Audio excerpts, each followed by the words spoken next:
নমস্কার বন্ধুরা, দীপার রান্নাঘরে তোমাদেরকে আরও একবার স্বাগত। তো আজকে আমি বানাতে চলেছি কাঁচা আলু দিয়ে পকোড়া। তো কাঁচা আলুর এই পকোড়াটা আমি কিভাবে তৈরি করলাম তার জন্য কিন্তু প্রথম থেকে শেষ পর্যন্ত ভিডিওটাকে না টেনে অবশ্যই দেখতে হবে। আর এই কাঁচা আলু পকোড়া বানানো কিন্তু খুবই সহজ, প্রথমবারই তোমরা একদম পারফেক্টভাবে বানিয়ে নিতে পারবে। আর খুব কম উপকরণ দিয়ে হয়ে যায়। এই পকোড়া বানাতে কিন্তু একদমই বেশি উপকরণের প্রয়োজন পড়ে না। তো কিভাবে ভিডিওটা করলাম চলো দেখে নিই।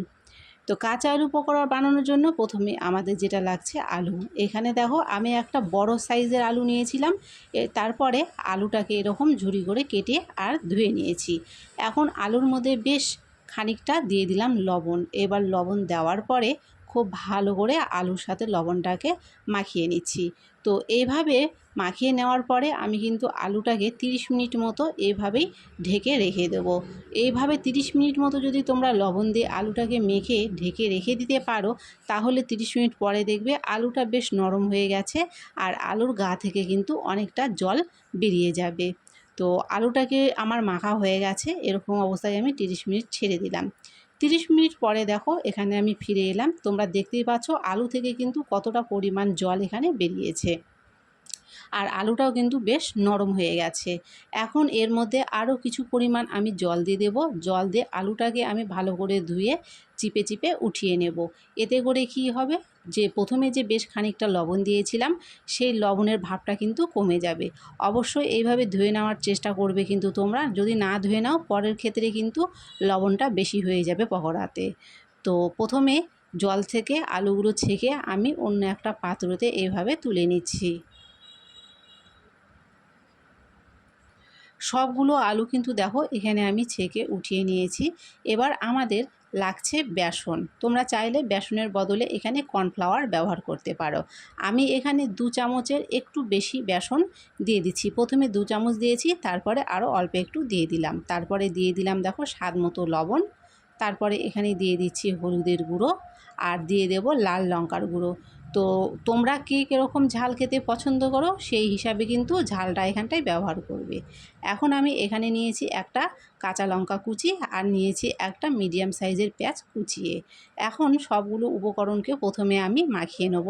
প্রথমেই কিন্তু এখানে জল আমি দিতে যাব না, যদি পরে প্রয়োজন পড়ে তবে কিন্তু জল দেব, না হলে কিন্তু জল দেওয়ার কোনো প্রয়োজন পড়বে না। না হলে মাখাটা কিন্তু একদমই নরম হয়ে যাবে আর পকোড়াটা কিন্তু একদম ঝরঝরে হবে না।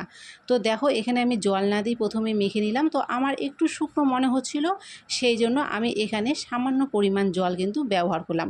একবারে জলটা অল্প পরিমাণ দিয়েছি। আর দেখো একবারে যখন এটা মাখবো এটা কিন্তু এরকম ঝরঝরে থাকবে।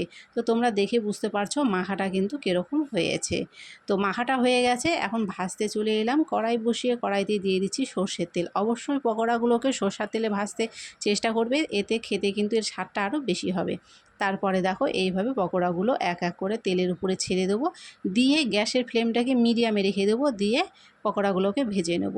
গ্যাসের ফ্লেমটাকে অবশ্যই মিডিয়ামে দিয়ে ভাজবে। একটু টাইম নিয়ে যে কোনো ভাজা কিন্তু দেখবে একটু টাইম নিয়ে ভাজলে পারে সেটা কিন্তু ভেতর থেকে একদম মুচমুচে হয়।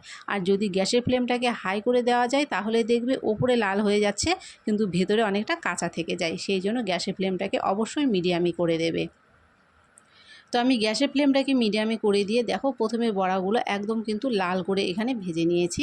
প্রথমের পকোড়াগুলো আমার ভাজা হয়ে গেছে, এগুলো কিন্তু আমি উঠিয়ে নিচ্ছি। আর এরকম করেই কিন্তু পরের পকোড়াগুলোও আমি সব ভেজে নেব। তো তোমরা দেখতে পাচ্ছ এখানে কিন্তু সবগুলো পকোড়া আমি ভেজে নামিয়ে নিয়েছি। কেমন লাগলো আজকের এই রেসিপিটা অবশ্যই কিন্তু কমেন্ট করে জানিও। যদি ভালো লেগে থাকে অবশ্যই লাইক করে দিও, ভিডিওটাকে শেয়ার করে দিও, চ্যানেলটিকে সাবস্ক্রাইব করে দিয়ে পাশে থাকা বেলটিকে অবশ্যই প্রেস করে দিও।